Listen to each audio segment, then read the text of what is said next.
십자가 은혜, 십자가 체험, 십자가 참여를 제가 설명을 더 하기로 했잖아요. 예, 그 부분 하는데, 그 33쪽 위에 여백에 좀 제가 불러드릴 테니까 좀 먼저 받아 적어 놓으시면 좋으실 것 같아요. 네, 이게 이제 영에 속한 사람에 있는 내용인데, 이제 영에 속한 사람 그 2권에 있는 내용인데, 그걸 제가 이제 잠깐 좀 불러드릴 테니까, 근데 자주 들으셨던 말씀이에요. 이제 금방 이해할 수 있는 부분이니까, 1번 불러드리겠습니다. 1번. 우리는, 영적인 사람이 되는 것이다. 이게 1번. 영적인 사람이 되는 것이다. 천사가 되는 것이 아니다. 이게 1번이고요. 2번은 영적인 사람은 영의 지배하에 놓인다는 의미다. 예, 영의 지배하에 놓인다는 의미다. 우리 늘 배우시잖아요. 성령께서 영 안에 계시고 영이 혼을 가져서 몸을 사용한다. 그 말입니다. 영의 지배하에 놓인다는 것이다. 그러니까 자연스럽게 어떻게 될까요? 혼하고 몸은 그대로 있겠죠. 네. 영의 지배하에 있으면은 혼하고 몸은 변화를 경험하지만, 지배하에 있지 않으면은 다시 혼이 주인 되어지는 거고, 이게 자아잖아요. 또 몸이 주인 된다는 것은 본능으로 사는 거니까, 이건 소욕의 문제잖아요. 이렇게 이해하시면 됩니다. 그 다음 세 번째, 혼의 기능은 보존되는 것이고, 혼의 기능은 보존되고, 개발되는 것이고, 혼의 생명은 십자가에서 처리받는 것이고, 이거 분별하셔야 된다는 거. 혼의 기능과 혼의 생명을 분별하셔야 된다는 거. 그 다음에 네 번째, 영의 통제를 받는다고 그랬잖아요. 영의 지배를 받게 되니까, 영의 통제를 받게 된 혼의 기능은, 영의 통제를 받게 된 혼의 기능은 의의 병기 된다는 거. 여기 이제 몸도 포함되는 겁니다. 영의 통제를 받게 된 혼의 기능, 우리 몸의 기능은 의의 병기 되는데, 그 의의 병기 되는 것을 종합적으로 간단하게 말하면 헌신이죠. 헌신하는 것이고, 이걸 좀 더 세분히 설명하면은 영을 표현하는 도구가 된다. 영을 표현하는 도구가 된다. 이 부분 바르게 분별됐으면 해서 제가 잠깐 그동안에 여러 번 말씀드렸던 부분 다시 한번 말씀드렸습니다. 그렇게 이제 참고하시면 되시고요.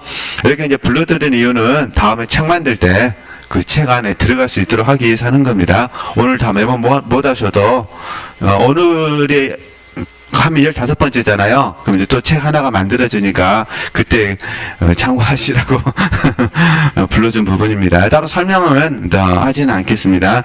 그러면 제가 이제 그 십자가 이야기 했었잖아요. 다시 정리하게 되면은,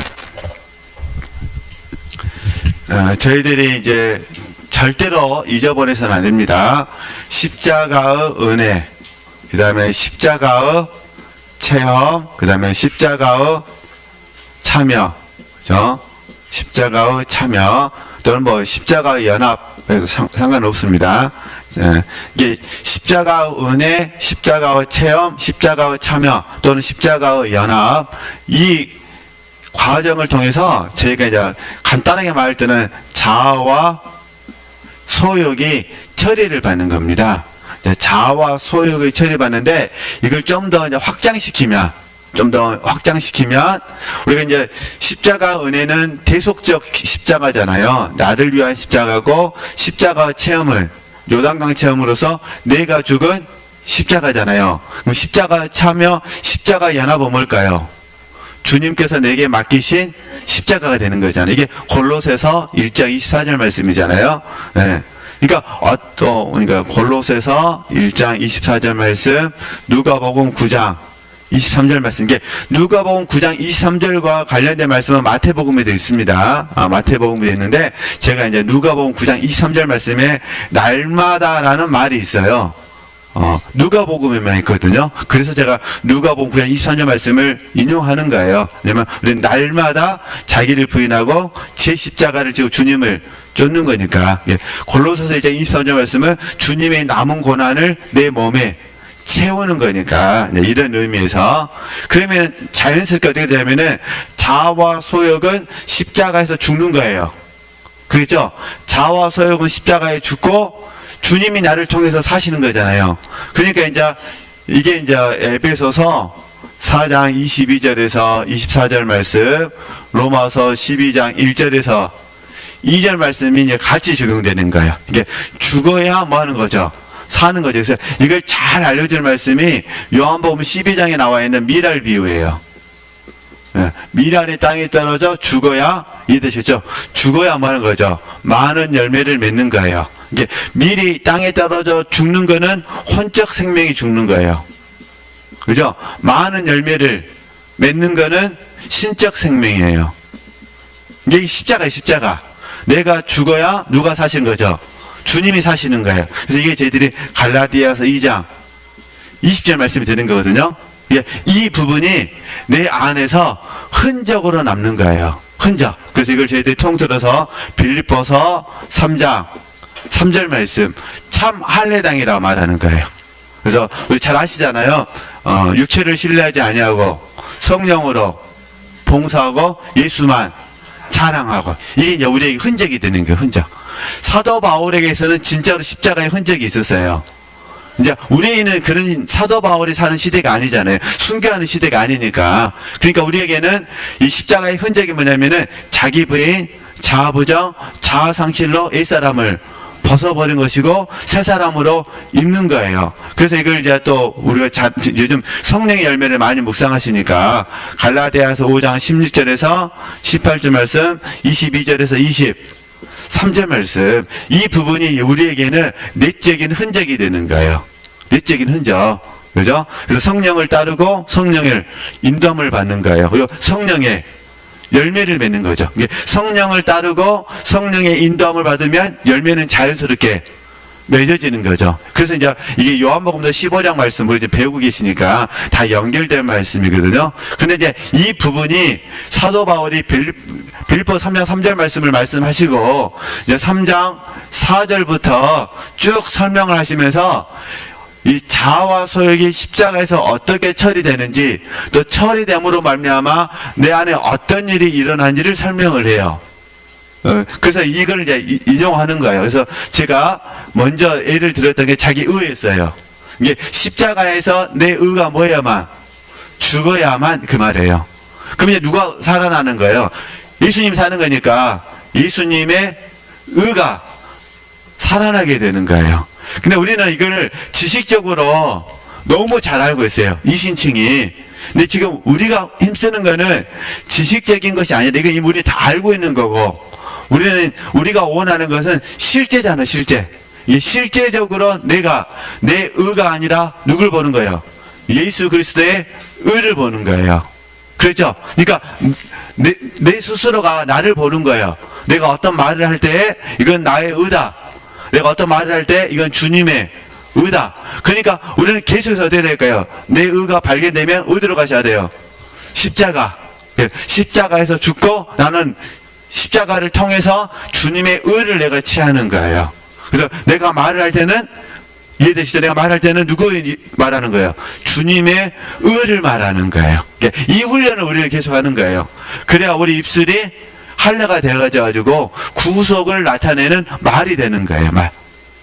그래서 사도 베드로는 베드로전서 4장 11절 말씀에서 하나님의 말씀을 하는 것과 잘하고 하시는 부분이거든요. 근데 우리가 이 자기 의가 십자가에서 처리되지 아니하고 자기 의로 말하면 어떻게 되느냐?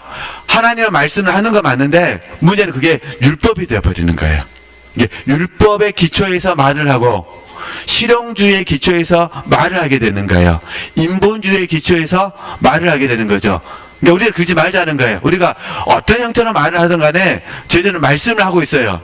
설교 말씀을 하든 경건서적을 통해서 읽어든 어떤 걸 하든 간에 하나님의 말씀을 말을 하고 있는데 중요한 거는 그 말이 십자가를 통과했느냐 십자가를 통과하지 않았느냐의 문제예요. 이해되시겠죠? 그러니까 십자가를 통과한 말을 했으면 좋겠다.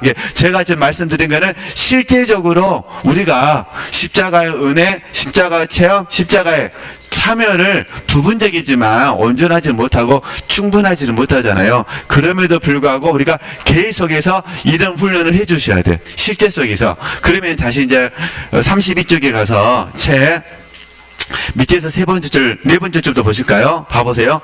그분은, 그러니까 우리 하나님이시죠. 주님은, 하나님은 당신에게 당신의 분량에 맞는 뭘 주셔요? 십자가를 주셔요. 그래서 그 일을 이루실 것이다. 당신이 직면하는 십자가는 당신이 선택하는 십자가가 아니라 당신의 삶 속에서 역사하시는 그분의 주권에 의해서 당신에게 뭐 하는 거죠? 주어지는다는 거예요. 그래서 이게 십자가의 은혜, 십자가의 체험, 십자가의 뭐죠? 참여가 되는 거예요. 근데 십자가 은혜는 이미 주어졌어요. 이해되시겠죠? 이게 십자가 체험과 십자가 참여는 날마다 이루어지는 거고 십자가 은혜는 한 번 딱 주어지는 걸로 끝나는 거예요. 그럼 나머지는 어떻게 될까요? 주어졌으니까 그것을 가지고 계속해서 내가 소중하게 여겨야 되는 거죠. 잘못하면은 주님은 날마다 나를 위해서 죽으셔야 돼. 이해되시? 그런 의미가 아니라는 거예요. 주님은 한 번에 죽으셔가지고 모든 것을 완벽하게 이루셨거든요. 우리는 십자가 은혜를 이미 딱 우리 마음에 각인돼 버렸어요. 지우려고 해도 지울 수가 없어요. 뭐 우리가 자녀들 하도, 저는 아직 그렇게 말은 해보진 않았습니다. 그 정도까지 아니어서 하도 자녀들이 말 안 들으면 어떠세요? 이 망할놈 새끼 홀쪽에서 파버린다고. 팔 수 있어요, 없어요? 없어요. 십자가의 은혜는 없어지는 게 아니에요. 단지 이제 이해되시겠죠? 없어지는 건 아닌데 내가 계속해서 소중하게 생각하셔야 돼요. 그래서 성령께서 어떻게 하시냐? 그러니까 먼저는 기억하라고 우리 기념이라 배우셨잖아요. 먼저는 기념하라고 말씀하셨고 성령께서 계속 뭐하게 하시는 거죠? 기억하게 하시는 거죠. 그래서 우리가 성찬에 성공한다는 게 이런 의미예요. 그리고 현재성 속에서는 체험과 참여가 이게 함께 갈 수도 있고 따로 되어질 수도 있어요. 그건 하나님의 주권의 영역이에요. 어떨 때는 체험과 참여가 같이 가기도 하고 어떨 때는요 체험만 있기도 하고 그렇죠. 근데 참여만 있을 수는 없어요. 왜냐면은 죽어야 참여되거든요. 내가 죽지 아니하고는 참여될 수가 없는 거예요. 그래서 사도 바울도 그러잖아요. 고린도후서 4장 12절 말씀에서 사망은 내 안에서 역사하고 생명은 너희 안에서. 우리가 작은 섬김 봐보세요. 소소한 섬김도요. 내가 죽어야 가능하죠.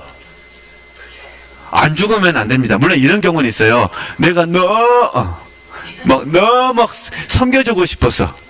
섬김의 그 기회만 참고 있었어요. 이게 섬김의 배가 고픈 거예요. 가서 내가 기회만 주어지면 뭐 하겠다고요. 아낌없이 섬겨주겠다 할 때는 체험이 없어도 가능하겠죠. 그러나 우리가 지금 경험하고 있는 우리 기억 속에서 늘 힘들게 하는 거는 이런 거는 힘들지 않아요. 행복하니까. 그러나 우리는 늘 힘들게 하는 거는 그 누군가를 섬기기 위해서는 반드시 뭘 하셔야 되는 거야. 십자가에서 죽으셔야 돼요. 죽어야 참여될 수가 있으니까. 그래서 이제 예를 들은 겁니다. 그럼 제가 이제 자기 사랑, 그죠? 자기 사랑이 없어져야 뭐 하는 거죠? 여기가 예수 사랑이 되는 거예요. 그래서 우리 전에 가슴 아픈 게 뭐냐면요. 예수님의 의를 강조하면서도 내 의가 있고, 예수님의 사랑을 강조하면서도 뭐가 있어요? 자기 사랑이 있는 나를 보는 거예요. 그래서 하나님이 왜 보게 하시느냐? 이해되시죠? 왜 보게 하시느냐? 나를 어디로 인도하시려고요? 십자가로 인도하시려고. 근데 분량만큼 하는 거예요. 분량. 그죠? 분량. 왜냐면 우리가 감당해야 되니까. 감당 못하면 안 되잖아요. 그러니까 분량만큼 하시는 거예요. 그럼 하나님 어떻게 하셔야 될까요? 이 분량을 날마다 키우셔야겠죠. 키우셔야 되니까 어떻게 하겠어요? 우리를 연단으로 이끄셔야겠죠. 키우셔야 되니까 어떻게 하셔요? 우리 날마다 순전함으로 이끄셔야겠죠. 연단과 순전함. 이런 훈련들을 지금 하나님이 하고 계시다 그런 의미예요. 그래서 육신의 장막집을 벗어버릴 그날까지 자아도 순결해야 되고 소욕도 뭐 하셔야 돼요? 순결해야 돼요. 이게 자아도 순결하고 소욕도 순결하니까 날마다 먼저 뭘 경험하셔야 돼요? 십자가 체험을 경험하셔야 돼요. 그죠? 이게 십자가를 체험해야 십자가에 참여해야 되는 겁니다. 그러니까 이런 말씀들을 저희들이 계속 반복해서 들으면서 점점 내 안에서 나는 없고 누구만 있는 거예요? 주님만 있는 거예요. 그러니까 우리가 지금 내가 사는 것이 아니라 주님만 산다는 것을 다 알고 있거든요. 중요한 건 뭐냐면 날마다 내 삶의 일상 영역에서 그게 뭔지를 내가 알아야 돼요. 우리 지체들께서 이런 내용들을 몰라서 제가 설명해 드린 게 아닙니다. 우리가 이렇게 이런 부분들을 반복하여 학습하고 반복하여 훈련하면서 어떻게 해야 되느냐? 실제적으로 내가, 우리 각자가 십자가의 흔적을 가지셔야 된다. 그래서 내가 알아야 된다는 거예요. 지금은 구원을 이루는 게 십자가를 체험하는 시간이고, 지금은 십자가에 참여하는 시간이고, 지금은 십자가 은혜에 감사하는 시간이고, 그래서 우리의 모든 삶이 구속사 안으로 뭐 해야 돼요? 전부 다 들어가야 돼요. 그래서 사실은 저희들이 존재의 영성, 관계의 영성, 구속사의 영성을 한 번씩 또 배우고, 한 번씩 또 배우고, 한 번씩 뭐 해야 돼요? 또 배우셔야 돼요. 그 다음에 이제 좀만 더, 이제 예를 들게, 이제 다시, 이제 제가 자기의 말씀드렸잖아요. 자기, 사랑. 여기다 우리 지체들이 이제 아는 말 붙이면 되는 거예요. 자기 공로. 우리는 자기 공로가 죽어야 됩니다. 그죠? 자기 공로가 생기면은 보상 심리가 생겨버려요. 우리는 이제, 그러니까 예수 공로잖아요. 다시, 예수님의 예수님 사랑, 그 다음에 예수님 공로, 그죠? 여기다 이제 자기 신뢰. 이게 자기 신뢰니까 누구 신뢰하는 거죠? 예수님 신뢰. 이게 다 십자가에서 우리가 죽어야 될 주제들이거든요. 이게 자아와 소욕이 처리되는 게 이런 부분이에요. 그러니까 가장 쉽게 우리가 설명할 때 내 생각과 내 마음과 내 뜻 그러면은 자아 이렇게 설명을 해요. 내 오남 그러면은 소욕 이렇게 설명하거든요. 욕심, 욕망. 근데 이제 그것만 있는 건 아니고 진짜 우리가 더 무서운 것 중 하나가 자기의, 자기 사랑, 자기 공로 그러죠. 자기 신뢰예요, 신뢰. 그리고 자기 사랑에서 나오는 게 연민이요, 연민. 그래서 사역자들에게 찾아오는 게 함정 중 하나가 연민이요, 연민. 왜냐면 수고한 만큼 결과가 없거든요. 이게 모세도 마찬가지예요. 모세도 수고한 만큼 결과가 있었으면은 왜 힘들다고 했겠어요? 모세는 장정만 60만 명이에요. 그죠? 장정 60만 명이 한번 생각을 해보세요. 광야에서 삶을 사는 거예요. 저는 곰곰이 생각을 해봤어요. 화장실은 어떻게 해결했을까? 목욕은 어떻게 했을까? 참 힘들었을 것 같아요. 딱 그것만 생각했을 때 그러잖아요. 그런데 그 장정만 60만이고 통틀어서 200만이라 그러거든요. 200만 넘었다 그러죠. 그 넘은 그 복잡한 인생을 누구 혼자 해결하는 거예요? 모세 혼자 해결하는 거예요. 아침부터 저녁까지 다 해결하고 또 자면은 또 새로운 놈들 찾아오고 다 해결하면 또 새로운 사람 찾아오고 얼마나 피곤했을까요? 거기다가 물 없다고 불평하고 그 다음에 고기 없다고 불평하고 만나 물렸다고 불평하니까 모세가 감당을 못하는 거죠. 그래서 제가 참 그죠? 연민. 그러니까 우리도 마찬가지예요. 우리는 몇 명 섬기지도 않는데도 뭐가 찾아오죠? 연민이 찾아오잖아요. 그래서 이런 부분들은 다 어디서 처리받으셔야 돼요? 십자가에서. 그래서 이런 훈련들을 우리가 쭉 하는 거예요. 그래서 이런 훈련들을 이제 하는 게 본능 단계와 생명 단계로 구분되어지죠. 더 그렇게 아시고 이제 또 추후에도 해보는 겁니다. 이렇게 지금 잔느경이 들려주고 싶은 부분을 제가 정리해서 말씀을 드렸습니다. 그럼 이제 33쪽에 가서요. 다시 보겠습니다. 네. 이제 중심을 향해 이제 그리스도와의 연합, 하나님과의 연합입니다. 이게 중심을 향해 간다는 것은 하나님과의 연합을 향해서 달려가는 겁니다. 예. 그리스도와의 연합 또는 하나님과의 연합, 예, 중심을 향해 계속해서 나아갈 때에 당신은 어느 시점에서 벌거벗은 믿음의 상태에 이르게 될 것이다. 벌거벗은 믿음의 상태. 이게 이제 히브리서 4장 12절에서 13절 말씀. 감찰하신다 그 말이에요. 감찰되어지면은 있는 모습 그대로 보여진다. 그걸 강하게 말한 거예요. 이게 이제 잔느기용의 그 용어거든요.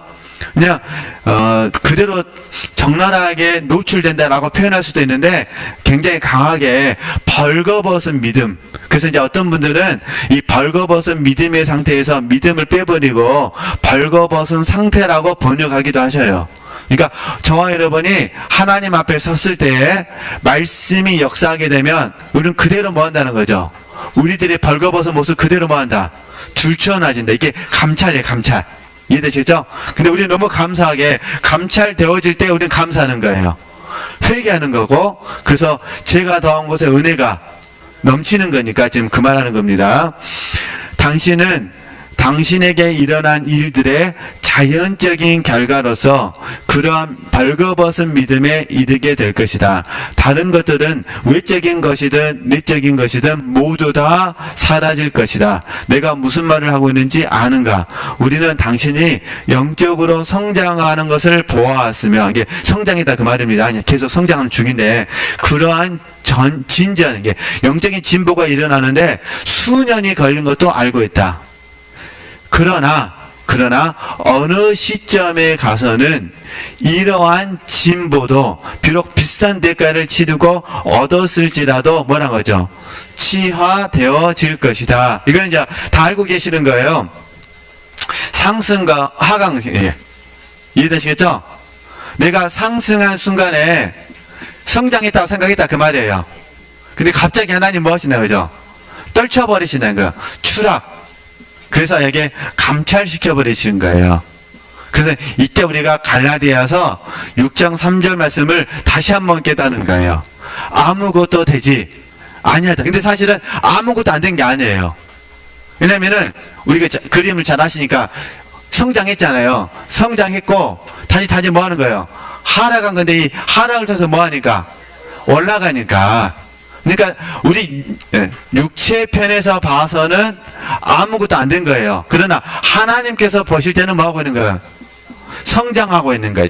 이걸 이해해 주셔야 돼요. 그러니까 사도 바울이 말하는 건 뭐냐면은 아무것도 되지 않았다는 거는 내 편에서 봐서 그렇다는 거예요. 이게 쉽게 말해서 이런 표현이에요. 교만하지 말라는 거예요. 이 말씀 문맥이 잘 아시잖아요. 갈라디아서 6장 1절에서 5절 말씀이니까 형제들 중에 누가 범죄한 일이 뭐거든? 드러나게 된 거거든요. 이게 누군가가 범죄했다면 그 말이에요. 누군가가 범죄했다면 너도 얼마든지 뭐 할 수 있다? 범죄할 수 있다는 거예요. 그러니까 다 된 것처럼, 이해되시겠죠? 성장한 것처럼 상대방을 뭐 하지 말라? 판단하지 말라, 비난하지 말라 그 말이에요. 그래서 너 자신을 돌아보아라. 이게 이런 맥락에서 봤을 때 우리는 아무것도 된 것이 없죠. 그리고 정확한 정답은 예수님 앞에 섰을 때 난 아무것도 된 것이 없는 거예요. 단지 예수님께서 당신의 의로, 당신의 은혜로 말미암아 우리를 성장했다라고 격려해 주시는 거예요. 그러니까 이 그림으로 봤을 때 이 성장한 만큼은 뭐냐? 우리가 관문을 통과한 거예요. 이해되시겠죠? 그러니까 관문을 통과한 거예요. 근데 하나님께서는 이 그림을 잘 아시니까 더 위에 뭐가 있어요? 더 깊은 관문이 있는 거예요. 이 관문으로 나가기 위해서는 반드시 뭘 해야 돼요? 추락을 해야 돼요. 그러니까 하나님 뭐 해주셔야 돼요? 감찰시켜가지고 줄추어내셔야 돼요. 이 줄추어냄을 당해야 갈라디아서 6장 말씀이 내게 아멘이 되어지는 거예요. 그리고 고린도전서 10장 12절 말씀이 아멘이 되어지는 거예요. 손줄로 생각한 자는 넘어질까 조심하라 말씀. 그죠? 그 다음에 우리가 요한복음 15장 4절에서 5절 말씀이 아멘이 되어지는 거예요. 나를 떠나서는 너희가 아무것도 할 수 없다. 이렇게 되어지는 거죠. 이제 이걸 좀 이해하시면 됩니다. 이게 그런다고 해서 과거에 내 모든 삶이 없어졌다 이게 아닙니다. 없었다는 것이 아니라 깨닫고 보니까 과거의 내 삶이 너무 어린아이와 같았다 그 말이에요. 그런데 내가 우쭐하면서 삶을 살았다.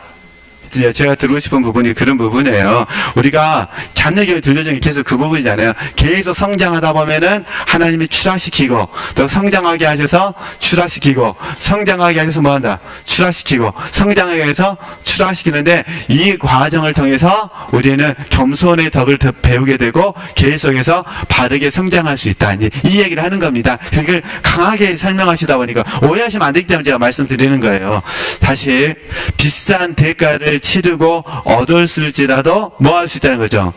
치하되어질 것이다. 이게 취소된다. 취소 안 됩니다. 주님은 은혜로우셔가지고 다 인정해 주셔요. 네. 갑작스럽게든지 혹은 점진적으로든지 내 느낌이 그럴 뿐입니다. 지금까지 이루어진 모든 진보가 사라질 것이다. 이건 느낌에서 그러는 거예요.